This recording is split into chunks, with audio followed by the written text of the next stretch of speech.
बिस्मिल्लाहिर्रहमानिर्रहीम अस्सलाम वालेकुम। Welcome to self help book series और वाइट पेपर एक्सप्लेन में वेलकम। आज जो हमारी फ़र्स्ट बुक है जिसकी हम समरी देखने लगे हैं और उसके हम की पॉइंट्स देखेंगे वो है 7 habits of highly effective people. Stephen Covey की लिखी हुई बुक है और इंतहाई शानदार बुक और लाइफ चेंजिंग बुक भी आप इसे कह सकते हैं कि अगर जो है पर्सनल डेवलपमेंट के ऊपर सबसे बेस्ट बुक निकाली जाए तो आपको वो यही बुक मिलेगी 7 habits of highly effective people. इसके अंदर स्टीवन कोवी जो है वो 7 आदतें जो हैं एक्सप्लेन करते हैं, जो 7 आदतें जो है इंतहाई काबिल लोगों के अंदर जो है वो मौजूद होती हैं और उन काबिल लोगों ने इन आदतों को अडॉप्ट किया होता है। इसी वजह से वो लाइफ में जो है इतना जो है वो आगे गए होते हैं या वो सक्सेसफुल जो है वो हुए होते हैं। तो चलिए स्टार्ट करते हैं और देखते हैं कि वो कौन कौन सी हैबिट्स हैं। सबसे पहली जो हैबिट है, हैबिट नंबर 1 जिसको हम कहेंगे वो है बी प्रोएक्टिव। अपने माहौल का कंट्रोल, यानी अपने माहौल जो है उसको कंट्रोल करने को बी प्रोएक्टिव कहा। कि अब माहौल का कंट्रोल क्या है कि देखिए, अब आपने या तो प्रोएक्टिव होना है या रीएक्टिव होना है। अब नॉर्मली हमारी जो सोसाइटी है उसके अंदर क्या होता है कि जब भी कोई इंसिडेंट होगा या जब भी कोई हमें न्यूज़ मिलेगी तो नॉर्मली जो मैक्सिमम लोग हैं वो क्या होंगे, रिएक्टिव होंगे, एक्ट करेंगे उसके ऊपर। अब कैसे एक्ट करेंगे ये उनके ऊपर है कि प्रोएक्टिवली एक्ट करें या रिएक्टिवली एक्ट करें। तो नॉर्मली वो रिएक्टिवली एक्ट करेंगे। जैसे लेट्स सपोज अगर किसी बिल्डिंग के अंदर आग लग गई तो क्या होगा कि वहाँ पे या तो रिएक्टिव हो सकते हैं लोग कि अफरा तफरी मचाएं और अफरा तफरी के अंदर जो है वो ख़ुद भी अपनी जान भी जो है वो गंवाएं, या फिर प्रोएक्टिव होकर वहाँ से निकलने का सोल्यूशन जो है वो सोच सकते हैं। तो ये प्रोएक्टिव हैबिट होनी चाहिए। अब इसमें आप यूँ समझें कि ये 2 सर्कल्स हैं।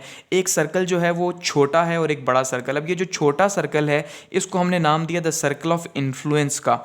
ये आपका वो सर्कल है जिस पे आप असरअंदाज हो सकते हैं इस छोटे सर्कल के ऊपर।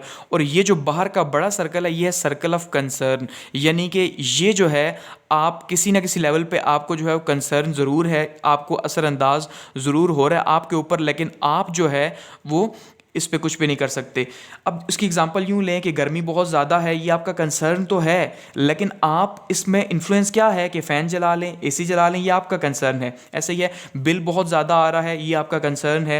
अब आप क्या वापटा के साथ जाके लड़ेंगे? ऐसा पॉसिबल नहीं। तो आप क्या कर सकते हैं, आपका जो इन्फ्लुएंस है वो क्या है कि आप दो लाइट्स जो हैं वो बंद कर दें, एक पंखा बंद कर दें, तो आपका बिल कम होगा। यानी आप कैसे लाइफ के अंदर जो है वो रिएक्ट करेंगे ये सबसे इंपॉर्टेंट है। और हैबिट नंबर 1 जो है, यानी कि जो बहुत काबिल लोग होते हैं वो क्या करते हैं, वो हमेशा प्रोएक्टिवली जो है वो एक्ट करते हैं, ना कि रिएक्टिवली। हर चीज़ को अंडरस्टैंड करके अपने इन्फ्लुएंस के सर्कल के अंदर काम करते हैं, उससे बाहर नहीं। बिल्कुल वैसे ही कि जैसे देखें अगर पानी है तो पानी की जो बोतल है उसको शेक किया जाए तो क्या होगा कि करेंगे तो उसको कुछ भी असर नहीं पड़ेगा, यानी बेअसर होगा। लेकिन वहीं पे अगर सोडा की बोतल है और उसको जो है आप शेक करें तो क्या होगा कि वो फट जाएगी। तो इसका मतलब ये है कि सोडा बोतल नहीं बनना बल्कि पानी की बोतल बनना है जो बेअसर होती है। तो इससे क्या होगा, आपके अंदर प्रोएक्टिवनेस पैदा होगी इस प्रैक्टिस के साथ। हैबिट नंबर 2 की तरफ जाते हैं और हैबिट नंबर 2 की बात करते हैं। तो हैबिट नंबर 2 क्या है, एंड इन माइंड, इख्तिताम का सोच कर आगाज़ करना। इसको हम कहते हैं पर्सनल विजन।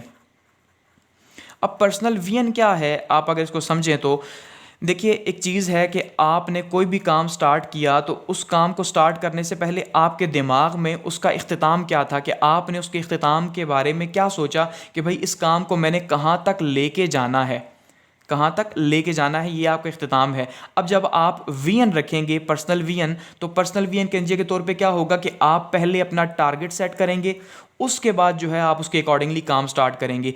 क्योंकि ये जो है ये इफेक्टिव लोगों की हैबिट है। लेकिन जो इफेक्टिव नहीं वो क्या करते हैं, वो जस्ट ये देखते हैं कि उन्हें काम क्या करना है, वो काम करना देखते हैं, उन्हें ये मालूम नहीं कि उनकी मंजिल क्या है। वो मंजिल का बगैर तयन किए, तय किए कि उन्हें पहुंचना कहाँ पे है, वो स्टार्ट कर देते हैं। इसका मतलब ये है कि मंजिल को तय करना पहले, कि भाई किस मंजिल पे जाना है, फिर सफ़र शुरू करना। पहले ये तय होगा कि आपने कराची जाना है या पेशावर। अगर कराची जाना है तो आपको उस डायरेक्शन में जो है ट्रेवल करना होगा, अगर पेशावर जाना है तो उस बस के अंदर बैठना होगा। तय ही नहीं है, आप वैसे ही बैठे हुए हैं, तो आपको मालूम ही नहीं आपकी मंजिल क्या है। तो इसमें विजन क्या है कि पर्सनल विजन, सबसे पहले अपनी लाइफ का विजन सेट करें और ख़ुद से पूछें कि आज से 5 साल के बाद या 10 साल के बाद जब एक न्यूज़पेपर वाला आपसे इंटरव्यू करने आता है आपकी लाइफ के ऊपर, तो आप उसे क्या बताएंगे, क्या सोच के आपने स्टार्ट किया, क्या बताएंगे? इसका मतलब आपके पास कुछ होना चाहिए उसे बताने के लिए। एंड इन माइंड का पर्पज़ यही है, यानी कि सेकंड क्रिएशन, कि आप सबसे पहले दिमाग के अंदर फर्स्ट क्रिएशन करें, कि जब फर्स्ट क्रिएशन करेंगे आप दिमाग के अंदर पहले, तो फिर वो सेकंड क्रिएशन हो सकेगी, वरना सेकंड क्रिएशन नहीं होगी। नंबर थर्ड पे जाते हैं, कामों को तरतीब दे के करना, या पुट फर्स्ट थिंग फर्स्ट, यानी कि पहले जो है उसको पहले रखना और सेकंड को सेकंड रखना। अब पहले को पहले रखने से क्या मुराद हो सकता है? अर्जेंट और इम्पॉर्टेंट जो है इसमें डिफरेंस करना। अब अर्जेंट क्या है कि अचानक से कोई काम आ गया, और अचानक से जो काम आया, अब इसको ये अर्जेंट है क्योंकि इसको पहले करना है। और जो इम्पॉर्टेंट है, जो हमारी लिस्ट के अंदर मौजूद तो है लेकिन अभी वो उसमें हमारे करने के लिए टाइम है, तो हम क्या करेंगे, हम पहले अर्जेंट को जो है वो सेट करेंगे और फिर इंपॉर्टेंट को, क्योंकि इसकी डेडलाइन अगर 25 तारीख की है, ठीक है, तो 25 तो गुजर जाएगी, लेकिन इसकी डेडलाइन तो कोई भी नहीं, इसको अगर हमने 1 माह के अंदर देखना है तो हमारे पास अभी इसका मतलब टाइम है। तो हमें क्या करना है, चीज़ों को तरतीब देना है, यानी टू डू लिस्ट बनाना सीखनी है। अब जब हम टू डू लिस्ट बनाएंगे तो उससे क्या होगा कि हमें ये पता चलेगा कि भाई अर्जेंट क्या है और इंपॉर्टेंट क्या है, किसको कब करना है, किसको काम, यानी कामों को तरतीब देना हमें आएगा। और यही इफेक्टिव लोग करते हैं। ऐसा नहीं कि जो काम पहले आया, जो हमारे पास मौजूद है, उसी को कर दिया बगैर किसी प्लान के। तो प्लान के जो है वो, प्लान के बिना जो है लाइफ में कुछ भी नहीं करना। नंबर 4 पे आते हैं, और नंबर 4 हमारे पास जो हैबिट है वो है थिंक विन विन। अब थिंक विन विन क्या है कि अगर हम इसकी बात करें तो इसका मतलब है सबकी जीत या मिलकर जीतना। मिलकर जीतना क्या हो सकता है कि नॉर्मली हमारी सोसाइटी के अंदर जो नाकाम लोग हैं, अगर हम उनकी बात करें, नाकाम लोग क्या करते हैं, ज़िद करते हैं, बुखल करते हैं एक दूसरे के साथ। यानी वो ये चाहते हैं कि अगर वो आगे नहीं बढ़े या वो आगे बढ़ रहे हैं तो दूसरे आगे ना बढ़ सके। मैं ये चाहूँ कि मुझे ये बुक आई है, मुझे इसकी समरी आती है, मुझे चीज़ें आती हैं, मैं दूसरों को क्यों बताऊँ? तो इसका मतलब क्या है, ये एक नाकाम हैबिट है। कामयाब क्या है, अगर मैं सीखा तो मैं दूसरों को भी सिखाऊँ, दूसरों की भी हेल्प करूँ, उससे मेरी लर्निंग भी इंक्रीज़ होगी और दूसरों को भी फ़ायदा होगा। जब मिल के चलेंगे तो सबसे ज़्यादा फ़ायदा होगा। इसका मतलब ये है कि जो इफ़ेक्टिव लोग हैं वो क्या करते हैं, वो हमेशा मिलकर आगे बढ़ते हैं, दूसरों का फ़ायदा भी देखते हैं। ऐसा नहीं कि सिर्फ अपने फ़ायदे का सोचें और अपने फ़ायदे के लिए आगे बढ़ें। नंबर 5 बात करते हैं हैबिट नंबर 5 की। तो हैबिट नंबर 5 क्या है? Understand, first understand then understood. पहले समझना फिर समझाना, यानी कि पहले सुनना फिर उसके ऊपर बोलना। अब हमारी हैबिट क्या है, एक बहुत ही बुरी हैबिट है हमारी सोसाइटी के अंदर, और वो हैबिट क्या है कि हम जो सुनते हैं, सुनना जो होता है, जिसको हम कहते हैं कि भाई एम्पैथेटिक लिसनिंग, ये जो एम्पैथेटिक लिसनिंग है ये हमारी बहुत कम हो चुकी है। एम्पैथेटिक लिसनिंग का मतलब होता है बगैर जज किए किसी को सुनना, कि भाई वो हमसे कोई बात कर रहा है तो वो ये नहीं कह रहा कि मेरी बातों को जज करो, बल्कि वो इसलिए कह रहा है कि भाई कि मुझे पहले सुनो, उसके ऊपर फिर सोच के बोलो। तो हम क्या करते हैं, बिना सोचे समझे जो है वो बोलने की हमारी जो आदत है, तो ये हमें क्या करती है, ये हमें नाकाम करती हैं। अगर हम बोलें भी तो हमें क्या चाहिए कि पहले सुने और फिर बोलें, क्योंकि जो इफेक्टिव लोग हैं वो समझने के लिए जो है वो क्या करते हैं, सुनते हैं, ना कि जवाब देने के लिए। तो एम्पैथेटिक लिसनिंग बहुत ज़्यादा ज़रूरी है। पहले चीज़ को समझें और फिर दूसरों को समझाएं। खुद समझ आई नहीं और दूसरों को जो है हम समझाना स्टार्ट कर दें। नंबर 6 की बात करते हैं। नंबर 6 है सिनर्जाइज। सिनर्जाइज क्या है कि जब देखें 2 प्लांट एक साथ लगे हुए हैं तो उसके नतीजे के तौर पे दोनों की जो ग्रोथ है वो बहुत जल्दी होगी अगर 2 प्लांट साथ हैं। लेकिन अगर यही दूर दूर लगे हुए हैं तो दोनों की जो ग्रोथ है वो बहुत आहिस्ता आहिस्ता स्लोली होगी। अगर फास्ट ग्रोथ लाइफ में चाहिए तो सिनर्जाइज होकर काम करना पड़ेगा, यानी मिलजुल कर काम करना पड़ेगा, टीम वर्क की शक्ल में काम करना पड़ेगा। अब जब टीम वर्क की शक्ल में काम होगा तो तब ही उस काम के अंदर स्पीड पैदा होगी और वो काम जल्दी से या तेज़ी के साथ जो है वो इख्तिताम पजीर होगा। तो ये हैबिट क्या सिखा रही है कि जो इफेक्टिव लोग हैं वो क्या करते हैं, हमेशा टीम बना के जो है वो काम करते हैं और उनका काम उस तरह जल्दी जो है वो अंजाम को पहुंचता है, ना कि अपनी धुन के अंदर सवार हैं और सब लगे हुए हैं। और लास्ट हैबिट के ऊपर आते हैं। जो लास्ट हैबिट है वो है शार्पन द सा। ये सबसे इम्पॉर्टेंट हैबिट मैं समझता हूँ। इन 7 हैबिट्स में अगर कोई सबसे इम्पॉर्टेंट हैबिट है, जो सबसे ही की हैबिट है, तो वो क्या है, ज़िंदगी मुसलसल सीखते रहना। क्योंकि जो लोग ज़िंदगी में सीखना छोड़ देते हैं, ज़िंदगी उन्हें बहुत पीछे छोड़ देती है, वो ज़िंदगी में बहुत पीछे रह जाते हैं। अगर ज़िंदगी में आगे बढ़ना है, एक एक स्टेप आगे जाना है, तो उसके लिए मुसलसल सीखना बहुत ज़्यादा इंपॉर्टेंट है।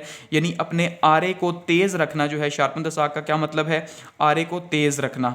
इसकी एग्जांपल यूँ देते हैं कि एक शख्स जो है वो जंगल से गुजरा तो उसने देखा कि एक दूसरा शख्स जो है वो क्या कर रहा है, वो वहाँ पे दरख्त काट रहा है। तो वो उसने पूछा कि भाई क्या कर रहे हो, जो गुजरने वाला था। तो उसने कहा मैं दरख्त काट रहा हूँ। उसने कहा अच्छा। वो शख्स वहाँ से शहर गया, शहर जाके उसने अपने काम वगैरह निपटाए, सारे काम निपटा के जब शाम को वापस आया तो आके देखा वो शख्स जो है वो अभी तक क्या कर रहा है, दरख्त काट रहा है। तो उसने कहा भाई तुम क्या कर रहे हो? उसने कहा मैं दरख्त काट रहा हूँ। तो उसने कहा तुम सुबह से जो है वो दरख्त काट रहे हो और जबकि मैं इतने काम करके आ चुका हूँ। तो उसने कहा हाँ, बात यह है कि मेरा जो आरा है वो तेज़ नहीं था। तो कहा क्यों आरा तेज़ नहीं करवाया? कहा मेरे पास टाइम नहीं था। तो ये वो प्रॉब्लम है, यकीन मानिए, जो हमारी पूरी सोसाइटी का प्रॉब्लम है।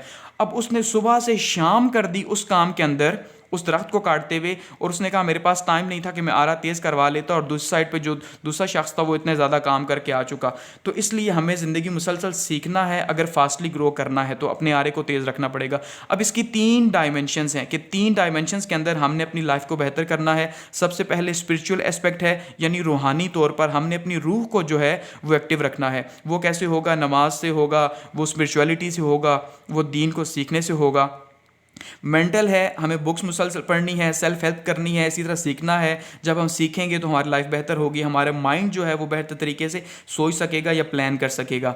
और थर्ड पे सोशल या इमोशनल लाइफ है। सोशल या इमोशनल लाइफ क्या है कि हमें अपनी फैमिली को भी टाइम देना है, अपने फ्रेंड्स को भी टाइम देना है, और ज़िंदगी को बैलेंस करके चलना है। ऐसा नहीं कि ज़िंदगी की दौड़ में बहुत तेज़ भाग रहे हैं और हम सब कुछ पीछे रह चुका, और जब होश आए तो बहुत पीछे रह चुके हों। तो इसका मतलब ये है कि ये एक बैलेंस लाइफ जो है वो सिखाता है, सोशल या इमोशनल। तो शार्पन द साज सबसे इंपॉर्टेंट है, क्योंकि आप लर्न करेंगे तभी आपको ये चीज़ें भी आएंगी, अदरवाइज तो ये भी नहीं आ सकती। तो ये हमारी बुक की समरी यहाँ पे फर्स्ट बुक की ख़त्म हुई। इसको एक दफ़ा दोबारा से रिवाइज करते हैं और फिर क्लोज करते हैं। सबसे पहली बात, जो 7 हैबिट्स हैं वो कौन कौन सी हैं? पहली हैबिट है बी प्रोएक्टिव, यानी कि हमें पानी की तरह होना है, ना कि सोडा बॉटल की तरह होना है। हमें रिएक्टिव नहीं होना, हमें एक्टिव होना है, ठीक है। और हमें प्रोएक्टिव होना है, हमें उसके ऊपर जो है वो कूल रह के रिएक्ट करना है जो भी हमारी ज़िंदगी मामलात होते हैं। एंड इन माइंड कि कोई भी काम शुरू करें तो सबसे पहले उसका वीएन सेट करें कि भाई उसको इख्तिताम पे कहाँ लेके जाएंगे। उसके बाद यानी कि पहले माइंड क्रिएशन होगी, फिर जो है वो सेकंड क्रिएशन होगी। नंबर 3 पे पुट फर्स्ट थिंग फर्स्ट, जो चीज़ें पहले हैं उनको ज़िंदगी में पहले रखना और अर्जेंट और इंपॉर्टेंट में डिफरेंस करना। नंबर 4 थिंक विन विन, किसी से जेलसी नहीं रखनी बल्कि मिलजुल के जो है चलना है। हमने आगे बढ़ना है, कामयाब होना है तो दूसरे भी साथ में हों। उसके बाद understand and first understand and then understood, पहले खुद समझना है, फिर दूसरों को समझाना है, पहले सुनना है और फिर जो है उसके ऊपर रिएक्ट करना है। नंबर 6 एनर्जाइज है, यानी कि मिलजुल के टीम वर्क के साथ काम करना है। ऐसा नहीं कि अकेले अकेले काम करें, क्योंकि ग्रोथ इसी तरह से पॉसिबल है। और नंबर 7 है शार्पन द सा, अपनी ज़िंदगी में मुसलसल सीखते रहना है। और 3 डायमेंशंस हैं, स्पिरिचुअल है, मेंटल है और सोशल या इमोशनल डायमेंशन है लाइफ की। ये यहाँ पे एंड हो गई।